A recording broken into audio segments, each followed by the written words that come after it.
I don't know where we are. Satsangatve. Satsangatve nisangatve.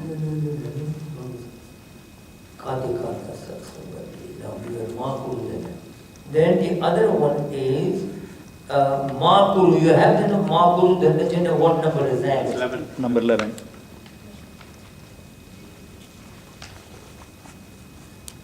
Okay, let's see if we can do this. I remember.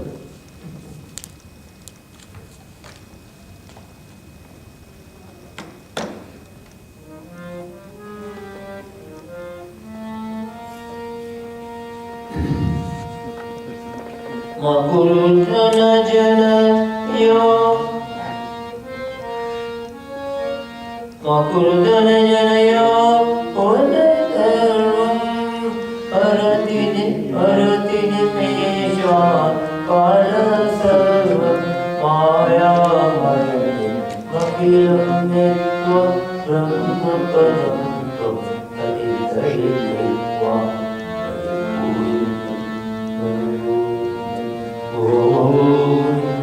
Bhajago rimate bhakti sanni ite kale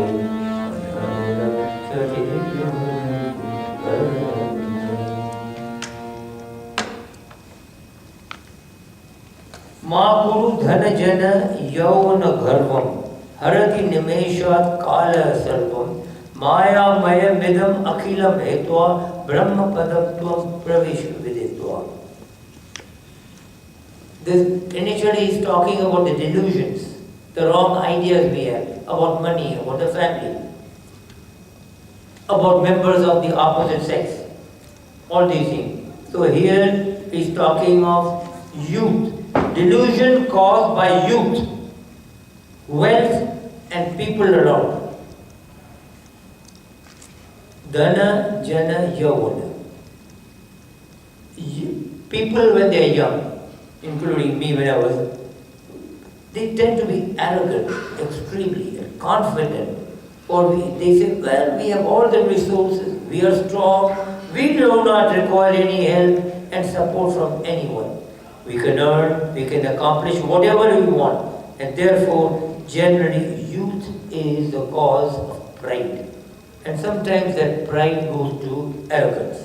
Now, to be proud of your work is not, but arrogance is bad. One does not think of anything else in the world, of how this life will go, what's going to happen to his friends, to his parents, and in what direction he is going. Because this Bhajagovindam is trying to show you in what direction we should go in life. That's what I introduced before, and I will again, if I have time, mention that. It came from Kathopanishad.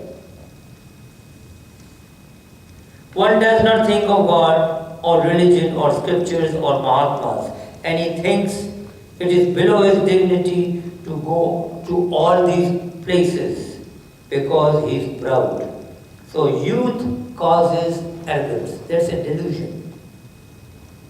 If money is there, arrogance is double. So you have youth, arrogant, and you give the money to the youth, double arrogance.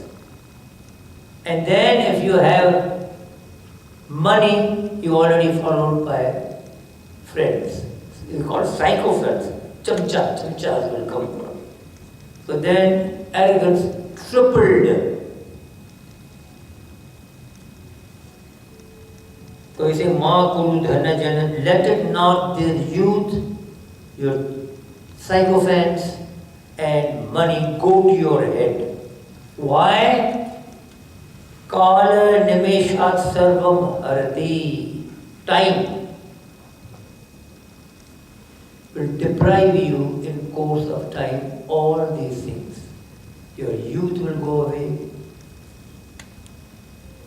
strength will go away, money may go away also, and with that, because time is ticking.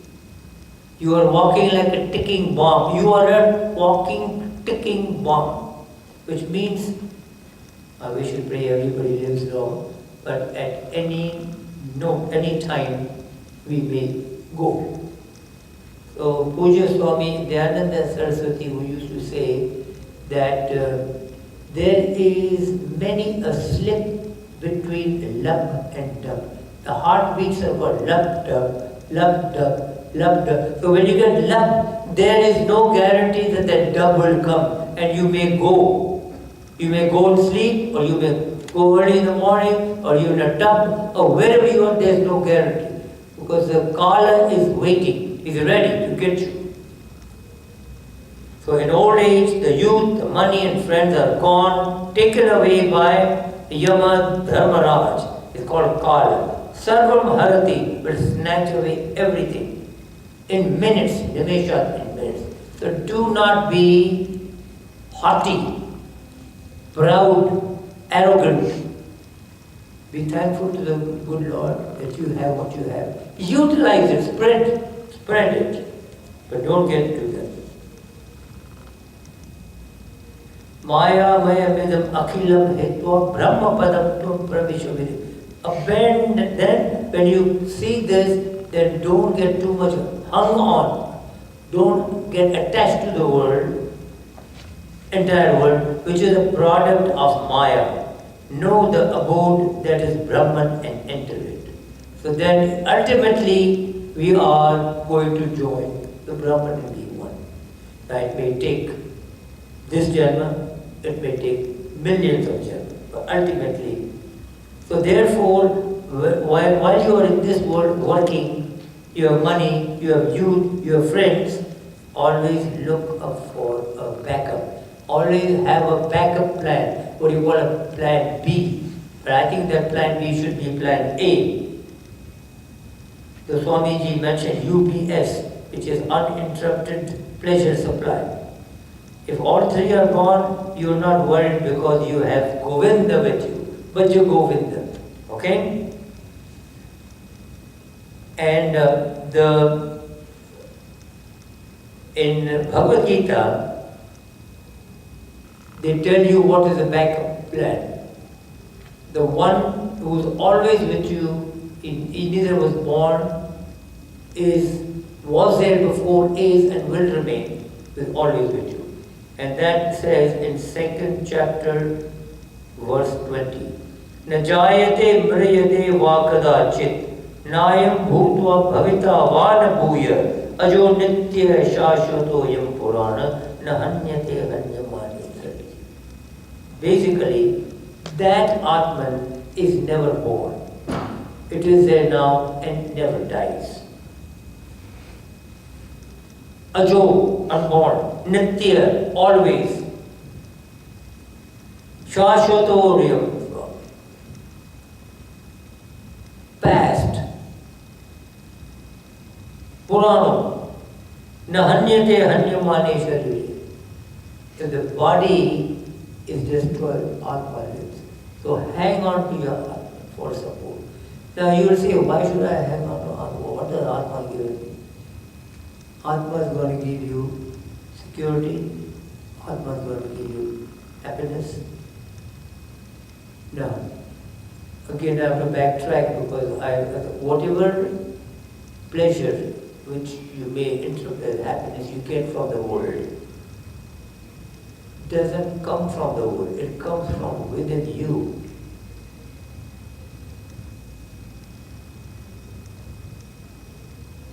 If a cake gives you happiness, then if I give a cake to everyone, something, no, I don't want it. So in that cake there is no happiness. If a car gives you happiness, try to give the car to everybody. There won't be happiness in one. They may be well situated in life. And what you may love, the other person may not like. You may love a plant, give it to somebody, say, oh, I don't like it. You love mushrooms, they say, no, I get allergies. So what you like, others don't. So there is, happiness does not reside in the object. It comes from inside out. That's what we discussed before. The Atman is never born, it never dies, coming into being and ceasing to be. does not happen. It's unborn, eternal, constant, and ancient. It's not killed when the body is killed.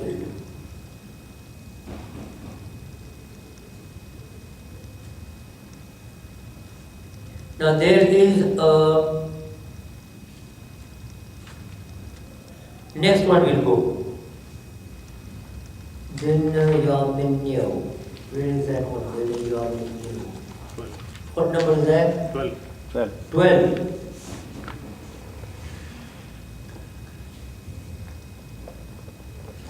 Dinyaminyo sayam prata shishara vasanto punarayata kala krirati kachyatyayu tadapi namunchati ashavayu.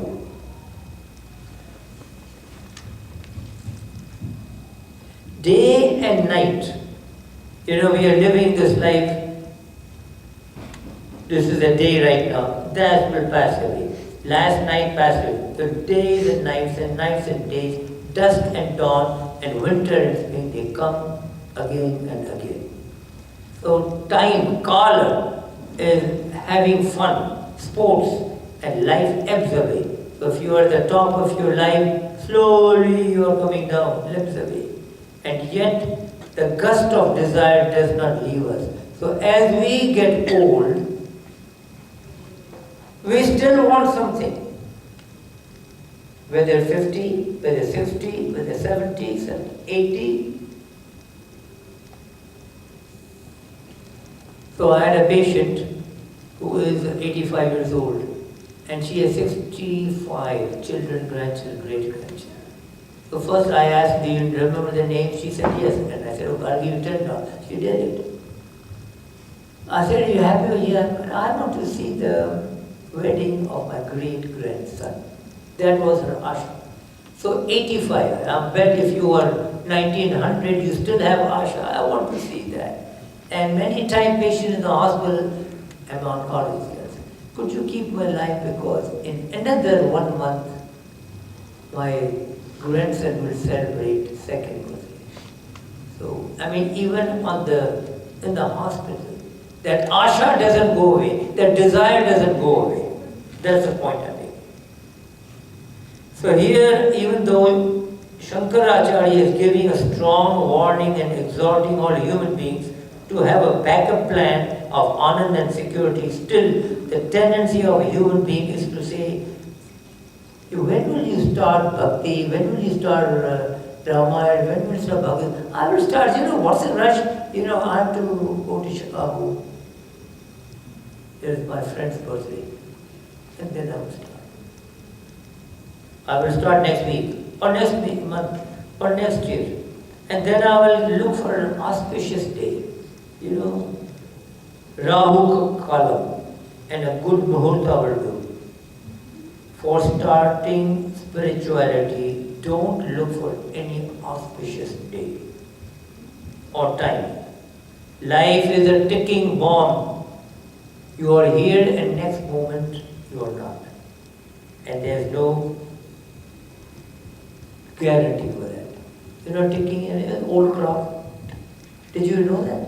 Old clock they ticked. Or nowadays we have all these. The grandfather clock they call it. Tick, tick, tick. So you are one tick less now, all of you. 2, another 3, 4. So we count the life by 1 year, 2 years, 50, 60, 70. But from the end point, -1, -2, -3, -1, -3,000 days. We do the count backwards. We are losing. Prata means morning, Dinam means midday, Sayam means evening, Yamani means night. Everything is passing without our knowledge. Throughout the day, I'm busy. You see, I don't have time, I'm busy. You can say I'm busy working 12 hours a day. Before you know, the weekend has come. But that is, why don't you go on the weekend? Because I was busy the whole week. That is my rest day. Okay, what about Sunday morning? I get up late because Saturday I watch the TV. And I get up late. Okay, midday to watch the football. Go to watch the football. That's my rest day and watch football.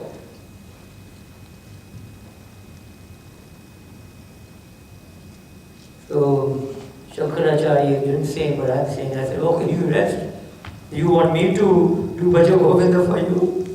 And Shishira means winter, Vasant means spring. They come and go. Kala Krirati, everyone, another point, Kala Krirati. The Kala is having fun, enjoying.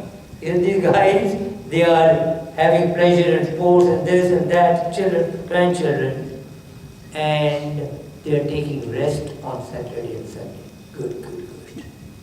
But Yamaraja is the only one who's active 24 hours a day. He works 3 shifts, no holidays, no sick days, nothing. Ayu Kachati, your age is going and your life is dwindling. But you see, now I'm working. Then you say the man is getting my age. Hey, why are you not doing it? I'm working. What project are you working? Oh, for my grandchildren, I'm working for my project. So this desire, it's a stormy desire, creating turbulence and restlessness in the mind. And you cannot concentrate.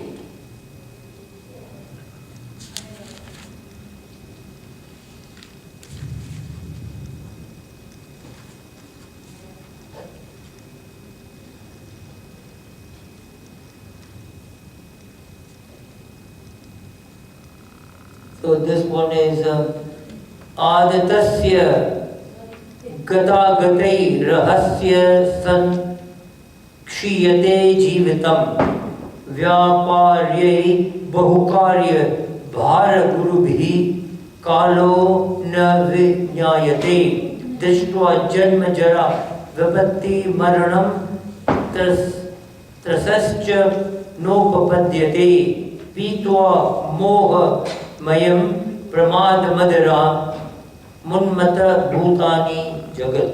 So I say daily with the rising and setting of the sun, life is shortening. The passage of time is not felt on account of affairs heavily burdened by manifold activities. Neither is fear produced at beholding birth, death, old age and suffering. Alas, the world has become mad, heavily drunk with the stupefying wine of delusion.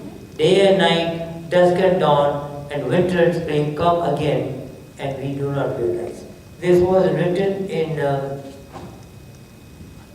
Bhartrhari's Vairagi Shatakam. He has another one which I like. Raja Bhartrhari, I don't know who knows Raja Bhartrhari. Heard of him. I don't know which time he was in, when he was, but he was a king. And he had performed a yajna. And then from the yajna there was, I don't know, the deities are giving the gist. There was a fruit given to him. Here, take this fruit and give it to the person you love best.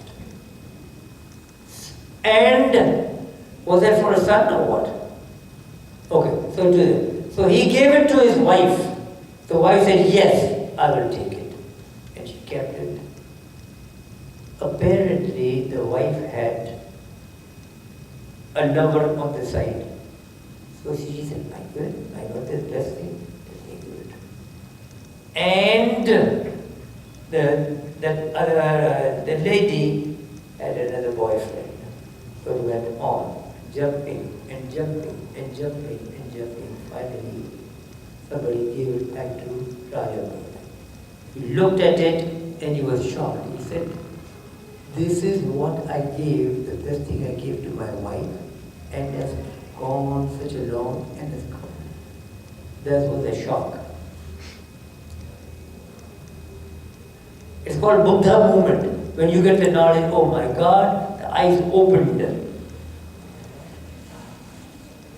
And then he traveled around, but he still, as a human being, he had asha. So he says, Bhratam desham aneka durga praptam na kinchit phalam tyaktva jati kulabhimana uchitam seva krita nishvala bhuktam man vivarjitam paragrihishva asankaya kakaya trishne, desire, jrimbasi papa karma nirate nadyapi santushyasi.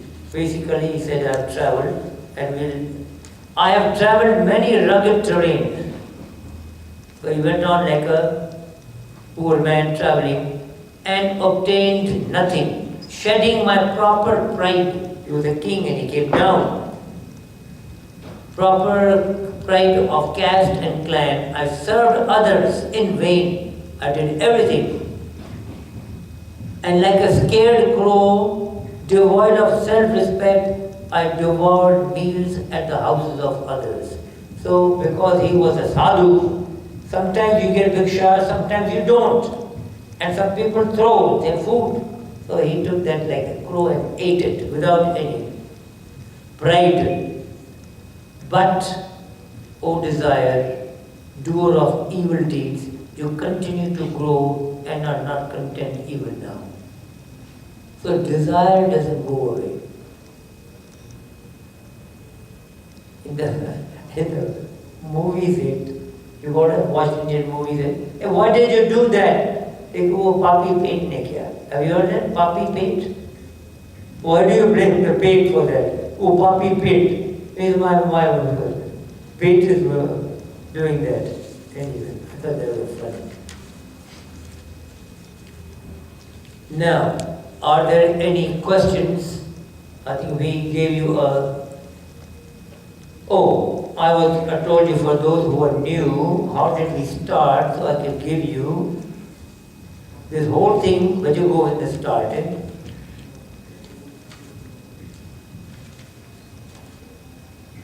With Adi Shankaracharya.